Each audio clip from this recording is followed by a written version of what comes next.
നമസ്കാരം. പുതിയൊരു മാസം ആരംഭിക്കുകയാണ്. ഇന്ന് മേടം 1.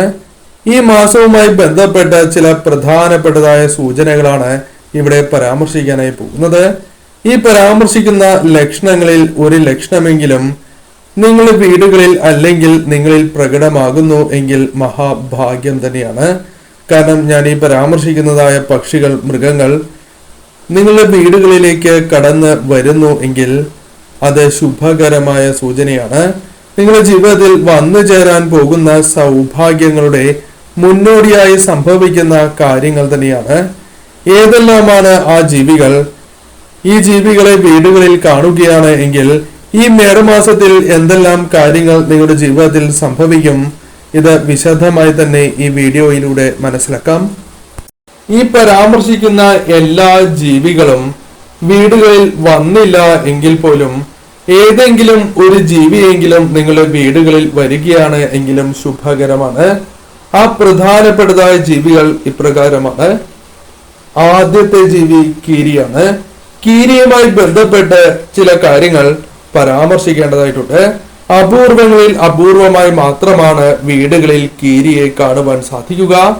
കീരിയെ നിങ്ങളുടെ വീടുകളിൽ കാണുന്നു എങ്കിൽ അർത്ഥമാക്കേണ്ട പ്രധാനപ്പെട്ടതായ കാര്യം നിങ്ങളുടെ വീടുകളിൽ സമ്പൽ സമൃദ്ധിയും ഐശ്വര്യങ്ങളും കടന്നു വരാൻ പോകുന്നു എന്ന് തന്നെയാണ്. കുബേരദേവന്റെ അനുഗ്രഹവും നിങ്ങളുടെ ജീവിതത്തിൽ ഉണ്ട് എന്ന വ്യക്തമായ സൂചനയാണ് ഇതിലൂടെ അർത്ഥമാക്കുവാൻ സാധിക്കുക. ഒരു കീരി നിങ്ങളുടെ വഴി മുറിച്ച് കടക്കുകയോ ഒരു പ്രധാന ജോലിക്കായി പോകുന്നതായ അവസരത്തിൽ കീരിയെ കാണുകയോ ചെയ്യുകയാണ് എങ്കിൽ ശുഭ സൂചനയായി തന്നെ പരാമർശിക്കുവാൻ സാധിക്കുന്നതാണ്. നിങ്ങളെ ജോലി അല്ലെങ്കിൽ നിങ്ങൾ എന്താവശ്യത്തിനാണോ പോകുന്നത് ആ കാര്യങ്ങൾ നിങ്ങൾക്ക് അനുകൂലമായി തീരാൻ പോകുന്നു എന്ന് തന്നെ അർത്ഥമാക്കാം. കുബേരദേവന്റെ അനുഗ്രഹം ഉള്ളതിനാൽ തന്നെ സാമ്പത്തിക കാര്യങ്ങൾ, സാമ്പത്തികപരമായ കാര്യങ്ങളുമായി ബന്ധപ്പെട്ട് അനുകൂലമായ ഫലങ്ങൾ, ധനപരമായ നേട്ടങ്ങൾ ജീവിതത്തിലേക്ക് കടന്നു വരും എന്ന സൂചന തന്നെയാകുന്നു. മറ്റൊന്ന് അണ്ണാനാണ്. അണ്ണാൻ നിങ്ങളുടെ വീടുകളിലേക്ക് വരികയാണ് എങ്കിൽ ശുഭകരമാണ് എന്ന് തന്നെ പരാമർശിക്കാം. കാരണം നിങ്ങളുടെ ജീവിതത്തിൽ പലവിധ ദുഃഖ ദുരിതങ്ങൾ ഉണ്ടായി എന്ന് വരാം. ആ ദുഃഖ ദുരിതങ്ങളെ നിങ്ങളുടെ ജീവിതത്തിൽ നിന്നും ഒഴിഞ്ഞു പോകുവാൻ സഹായകരമായ പ്രവൃത്തികൾ ചെയ്യുവാൻ സാധിക്കും എന്ന് തന്നെ അർത്ഥമാക്കാം. ദുരിതങ്ങൾ ഒഴിയുകയും സമാധാനവും സന്തോഷവും ജീവിതത്തിലേക്ക് കടന്നു വരുന്നു എന്ന വ്യക്തമായ സൂചനയാണ് ഇതിലൂടെ അർത്ഥമാക്കുവാൻ സാധിക്കുക. തത്ത നിങ്ങളുടെ വീടുകളിൽ വരികയാണ് എങ്കിൽ ചില കാര്യങ്ങൾ മനസ്സിലാക്കേണ്ടതായിട്ടുണ്ട്.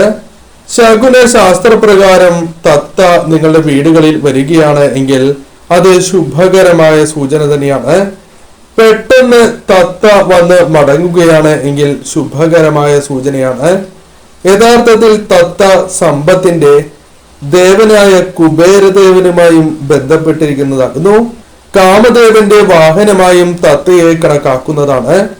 അത്തരമൊരു സാഹചര്യത്തിൽ തത്ത ഐശ്വര്യത്തിന്റെ പ്രതീകമായി തന്നെ പരാമർശിക്കാം. ജ്യോതിഷത്തിൽ ഇത് ബുധഗ്രഹവുമായി ബന്ധപ്പെട്ട് പരാമർശിക്കപ്പെടുന്നതുമാണ്. ബുധന്റെ മഹത്വത്തിന്റെ പ്രതീകം തന്നെയാണ് തത്ത. അത്തരത്തിൽ ഒരു സാഹചര്യം ഉള്ളതിനാൽ തന്നെ അഥവാ അത്തരം ഒരു സാഹചര്യത്താൽ വീടുകളിൽ തത്തയെ കാണുകയാണ് എങ്കിൽ സാമ്പത്തികപരമായ നേട്ടങ്ങളും ബിസിനസ് പരമായ പുരോഗതിയും ജീവിതത്തിലേക്ക് കടന്നു വരുന്നു എന്ന സൂചനയാണ് അർത്ഥമാക്കുവാൻ സാധിക്കുക. പല വഴികളിലൂടെയും ധനം വന്നു ചേരാം. ഒന്നിൽ കൂടുതൽ ധനസ്രോതസ്സുകളിൽ നിന്നും ധനം നിങ്ങളുടെ കൈവശം വന്ന് ചേരാവുന്നതാണ്. നിങ്ങൾക്ക് ലഭിക്കാതിരിക്കുന്നതായ ധനം നിങ്ങളുടെ കൈവശം വന്ന് ചേരുന്നതായ സാഹചര്യങ്ങളും വന്നു ചേരാം. അത്തരത്തിൽ കാര്യങ്ങൾ നിങ്ങൾക്ക് കൂടുതൽ അനുകൂലമായി തീരുന്ന സാഹചര്യമാണ് വന്നു ചേരുക. ധനപരമായ നേട്ടങ്ങൾ, സന്തോഷകരമായ നിമിഷങ്ങൾ ജീവിതത്തിലേക്ക് കടന്നു വരും എന്ന് തന്നെ അർത്ഥമാക്കാം. ആമ വീടുകളിൽ എപ്പോഴും വരുന്നതായ ഒരു ജീവിയല്ല. ആമയുമായി ബന്ധപ്പെട്ടും അതിനാൽ ചില കാര്യങ്ങൾ പരാമർശിക്കേണ്ടതായിട്ടുണ്ട്. സാക്ഷാൽ മഹാവിഷ്ണു ഭഗവാന്റെ അവതാരവുമായി ബന്ധപ്പെട്ടാണ് ആമ എന്നാണ് വേദങ്ങൾ പരാമർശിക്കുന്നത്. വാസ്തുശാസ്ത്ര പ്രകാരം ആമ പ്രവേശിക്കുന്ന വീട്ടിലെ എല്ലാ നെഗറ്റീവായ എനർജികളും നശിച്ച് പോസിറ്റീവായ ഊർജം കൈമാറ്റം ചെയ്യപ്പെടുന്നു എന്നാണ് പരാമർശിക്കുവാൻ സാധിക്കുക.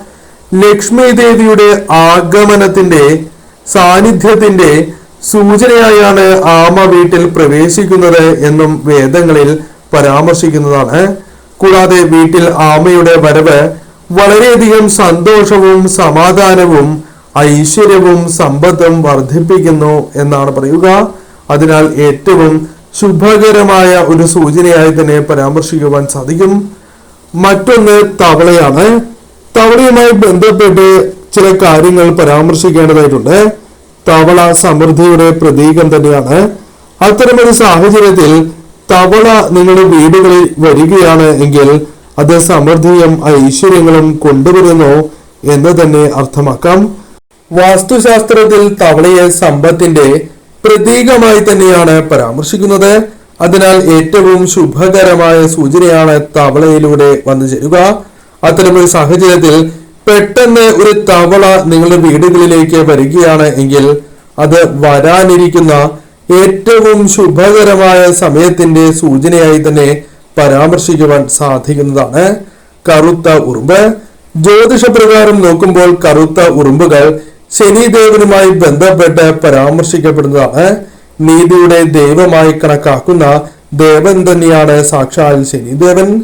ഉറുമ്പുകൾ നിരനിരയായി വരുന്ന വീട്ടിൽ സന്തോഷവും ഐശ്വര്യവും വർദ്ധിക്കും എന്നും ഒരിക്കലും ഈ കാര്യങ്ങൾ കുറയില്ല എന്നാണ് പറയുക. നേരെ മറിച്ച് വായിൽ മുട്ടയുമായി വരുന്ന ഉറുമ്പുകൾ വീടുകളിൽ വരികയാണ് എങ്കിൽ അത് ഐശ്വര്യത്തിന്റെ ലക്ഷണമാണ്. കൂടാതെ വീട്ടിൽ സാമ്പത്തിക വളർച്ചയെ അത് സൂചിപ്പിക്കുന്നതുമാണ്. കൂടാതെ നിങ്ങളുടെ ജോലിയിലോ ബിസിനസ്സിലോ കാര്യങ്ങൾ അനുകൂലമായി തീരുന്നു, സാമ്പത്തിക സ്ഥിതി ശക്തിപ്പെടുന്നു എന്ന സൂചനയും ഇതിലൂടെ അർത്ഥമാക്കുവാൻ സാധിക്കുന്നതുമാണ്. കുരുവികൾ വീട്ടിൽ ഇടയ്ക്കിടയ്ക്ക് വരികയോ നിങ്ങളുടെ വീടിന്റെ പരിസരത്ത് കൂടുണ്ടാക്കുകയോ അല്ലെങ്കിൽ ശബ്ദമുണ്ടാക്കുകയോ ചെയ്യുന്നു എങ്കിൽ കുരുവികളുടെ ശബ്ദം കേട്ടുകൊണ്ട് ഉണരുവാൻ നിങ്ങൾക്ക് സാധിക്കുന്നു, വിളക്ക് തെളിയിക്കുവാൻ സാധിക്കുന്നു എങ്കിൽ മഹാഭാഗ്യം തന്നെയാണ്. സന്തോഷത്തിന്റെയും സമൃദ്ധിയുടെയും അടയാളം തന്നെയാണ് കുരുവികൾ.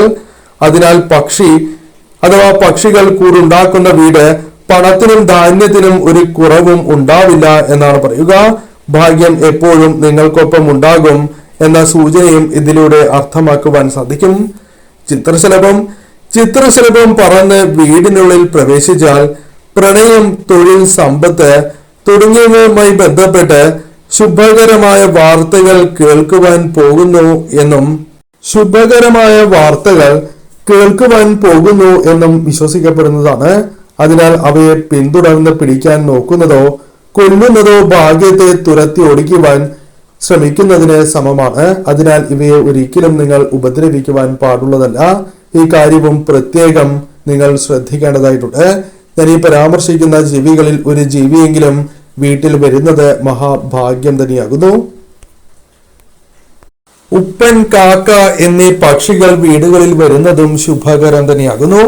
പ്രത്യേകിച്ചും കാക്ക നിങ്ങൾ നൽകുന്നതായ ആഹാരം സ്വീകരിക്കുന്നു എങ്കിൽ ഏറ്റവും ശുഭകരമായ സൂചന തന്നെയാണ്.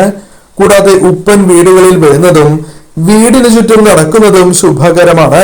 വിളക്ക് തെളിയിക്കുന്നതായ അവസരത്തിൽ ഉപ്പന്റെ ശബ്ദം കേൾക്കുന്നത് പോലും മഹാഭാഗ്യം തന്നെയാകുന്നു. ഈ ജീവികളുടെ സാന്നിധ്യം നിങ്ങളുടെ വീടുകളിൽ ഉണ്ട് എങ്കിൽ തീർച്ചയായും നിങ്ങൾ അടുത്തുള്ള ശ്രീകൃഷ്ണ ക്ഷേത്രത്തിൽ ദർശനം നടത്തുകയും ഭാഗ്യസൂക്തം നിങ്ങളുടെ പേരിൽ വഴിപാടായി നടത്തുന്നതും ശുഭകരമാണ്. ഗൃഹനാഥന്റെയോ ഗൃഹനാഥയുടെയോ അല്ലെങ്കിൽ ഈ ജീവികളെ കണ്ട വ്യക്തിയുടെ പേരിലോ നടത്തുവാൻ പ്രത്യേകം ശ്രദ്ധിക്കുക.